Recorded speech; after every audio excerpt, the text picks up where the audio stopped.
India and China border is complicated. Well, this statement barely captures the complexity of this relationship. Because in reality, it's not just about the land and border. It's also about water, trade, ports, roads, maps, and power. China is a neighbor that moves quietly. Yes, at times it sends soldiers, but other times survey teams or construction crews.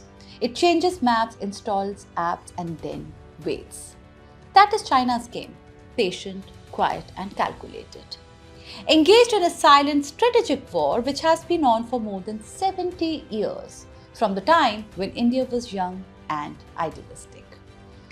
When India was speaking of friendship, China was studying geography. Today, let's understand this complicated India-China story step by step.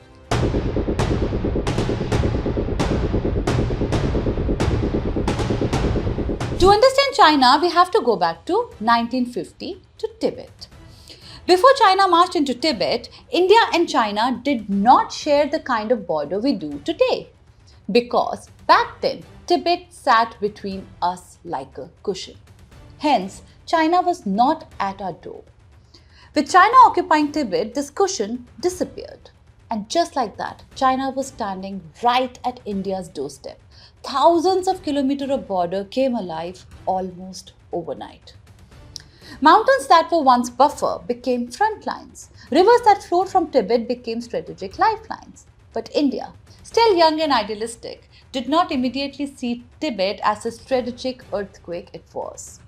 Nehru believed that post-colonial Asia would choose friendship over empire. China believed something else. So while India was saying Hindi Chini Bhai Bhai, China was building its position. This is the part that really hurts. For India did not treat China like an enemy. It welcomed it with open arms.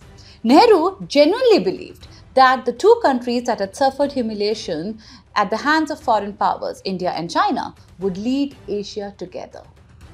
India even supported China on the world stage when much of the West wanted to isolate Beijing. India had China's back, and China, while India was offering brotherhood, China was watching, taking notes, and preparing for the day it would test India.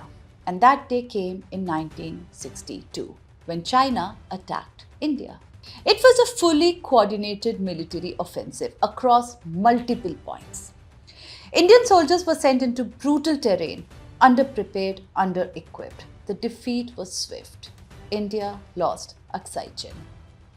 This war made India cautious, hesitant, and honestly, that suited China perfectly. Because China does not need India destroyed. It needs India to be distracted, contained. Why? Simple. China wants to be the dominant power in Asia, and a strong India stands directly in that path. Because India has the size, population, geography, the military weight, and most importantly, access to the Indian Ocean. The ocean through which much of China's trade, oil, and supply routes pass. The sea lanes where the US Navy has massive influence. So, if India grows stronger and closer to countries like US, Japan, and Australia, China's rise becomes harder. That is why many Indian strategists believe that China's strategy is not to defeat India, but to keep it busy, keep India looking at its own borders, while China builds its empire. And hence, a hesitant India after the 1962 war suited China's strategy. But India did not remain frozen forever. A standoff broke out between India and China in 1986, which became the turning point of the Indo-China relationship. At that time, China's troops had moved into the valley of Arunachal Pradesh called Sumdorong Chu. It set up helipad and established presence. But this time, India did not blink or panic. Instead, under the leadership of India's Army Chief General Krishnaswamy Sundarji, it launched Operation Falcon. India airlifted an entire brigade and placed them on the Hathungla Ridge overlooking the valley.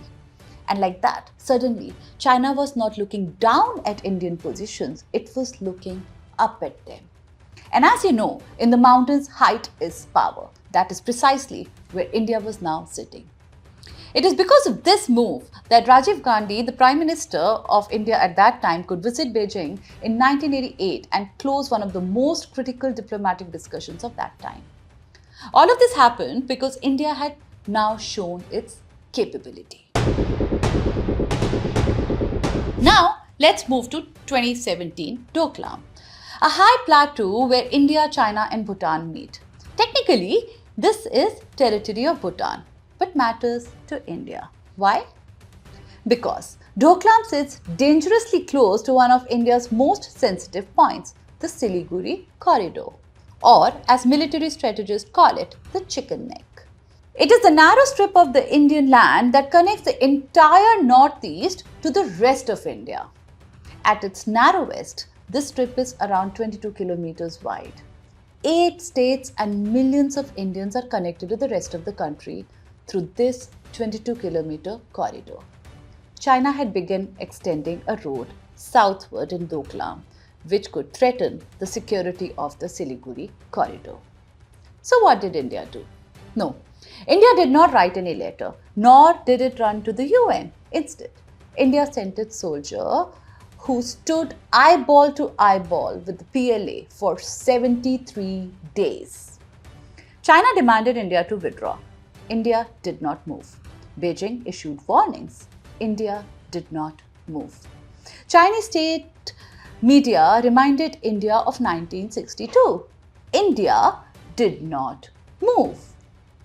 After 73 days, both sides agreed to disengage and the road extension at that standoff site stopped. Then came June of 2020, Galwan Valley. It is a narrow rocky valley in eastern Ladakh where Indian and Chinese soldiers fought on a river bank hand to hand. Why?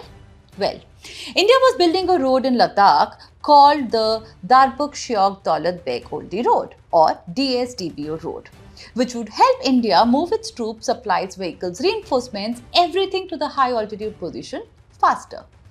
China did not like this because better Indian roads meant better Indian military access. China moved forward and built structures at multiple friction points in eastern Ladakh, including Galwan Hot Springs and Pangong Tso. Military talks happened and both sides reached to an understanding to disengage at the friction points. Hence, in Galwan 2, China was supposed to remove its temporary structure near Petrol Point 14. But when Colonel B. Santosh Babu and his men went to verify it, they found the Chinese presence still there. The Indian troops objected and challenged, which led to arguments and the situation escalated. Now, you should know that there is a long-standing India-China protocol that neither sides shall open fire, blast or use guns or explosive within 2 kilometers of the LAC.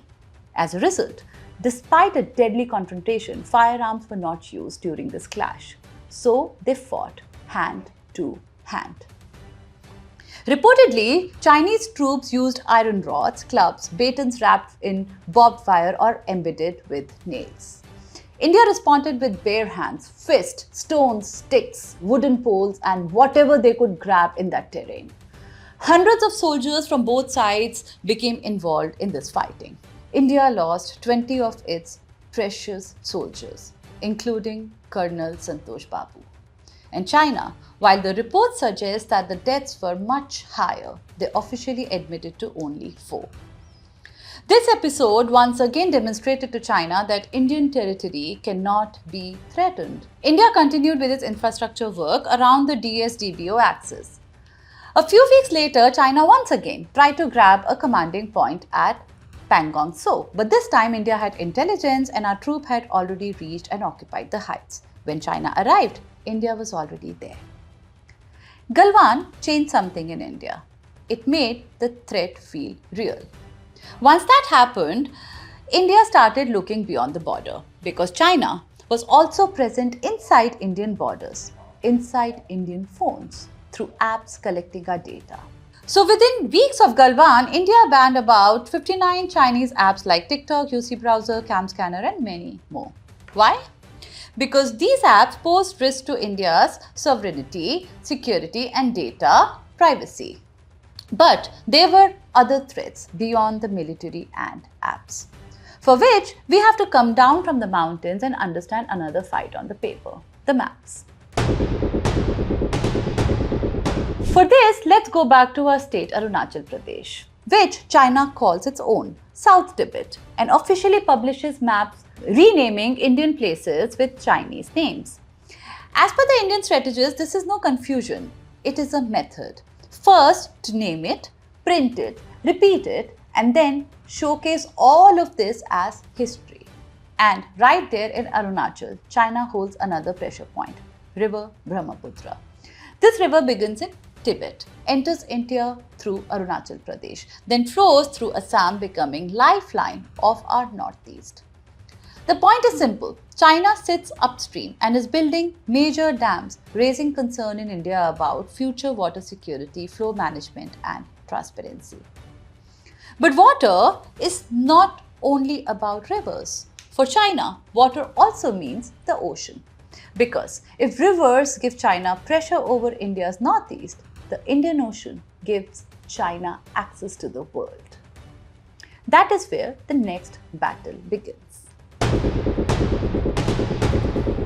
To understand that, we have to look at geography. See, India sits exactly where China does not want it to sit, next to the Indian Ocean.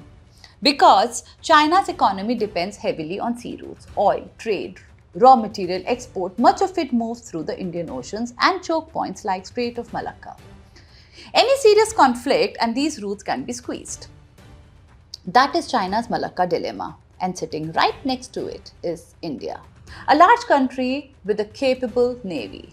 So China started creating its own presence around India with ports, loans and construction crews, slowly surrounding India in the sea, which the strategists began describing as the string of pearls.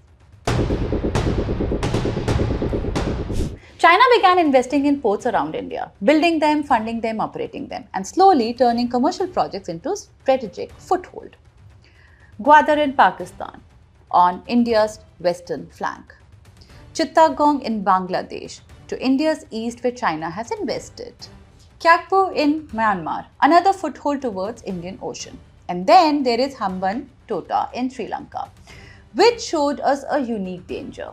What happened was that Sri Lanka needed money, which China offered in loans and helping them in constructing massive port. But this port did not generate enough revenue and struggled commercially. And hence, in 2017, Sri Lanka handed China a 99-year lease of this port.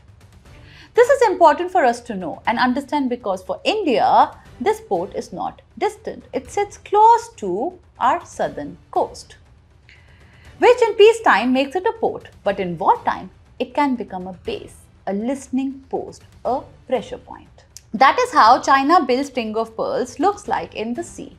Not a jewelry, it's surveillance. But India is not helpless because geography has given India a powerful card, the Andaman and Nicobar Islands. Where most people see beaches, strategists see a watchtower, an unsinkable aircraft carrier near the Strait of Malacca, the choke point China fears. From where India can monitor movement, naval activity, commercial traffic, strategic patterns. If China is building pearls around India, India is sitting near the thread that connects China to the ocean. That is not weakness, that is geography. And when geography is backed by infrastructure, it becomes strategy. That is exactly what India has been doing. Now, let's connect one more dot. CPEC, the China-Pakistan Economic Corridor. Roads, pipeline, power projects, all built to connect China to Gwadar port in Pakistan. This route passes through Pakistan-occupied Kashmir, our Kashmir. This is a China-funded and China-built corridor, which is running through the land that legally belongs to India. The territory Pakistan has illegally occupied since 1947. That is violation of India's sovereignty. And it indicates that China is not neutral on POK, and as we know, Gwadar is not just a port. It is one of the pearls in the string China is building around India. With so much said, let's quickly take a stock. China occupied Tibet and came to India's doorstep. It attacked India in 1962, occupied Aksai Chin. It claims Arunachal Pradesh as its own. It pushes at LAC, builds pressure on Brahmaputra and ports around us, backs CPEC through POK, entered Indian phones through its apps. As per experts, all of this does not appear like isolated events. It seems more like a long-term strategic pattern, a system designed to keep India under pressure. Everywhere, land, water, sea, digital, psychological. Yes, China had a head start. It built early, moved quietly and created facts on the ground. But India has clarity now. For it does not live in 1962 anymore. It is building its roads, tunnels, bridges, airstrips, logistics and surveillance. The DS-DBO road that China wanted stopped is now complete. At Doklam, India stood for 73 days. At Galwan, Indian soldiers did not retreat and India did not stop building. At Pangong, India moved first. At sea, India is strengthening Andaman and Nicobar. Digitally, India has banned Chinese apps. Diplomatically, India is more active in the Indo-Pacific region.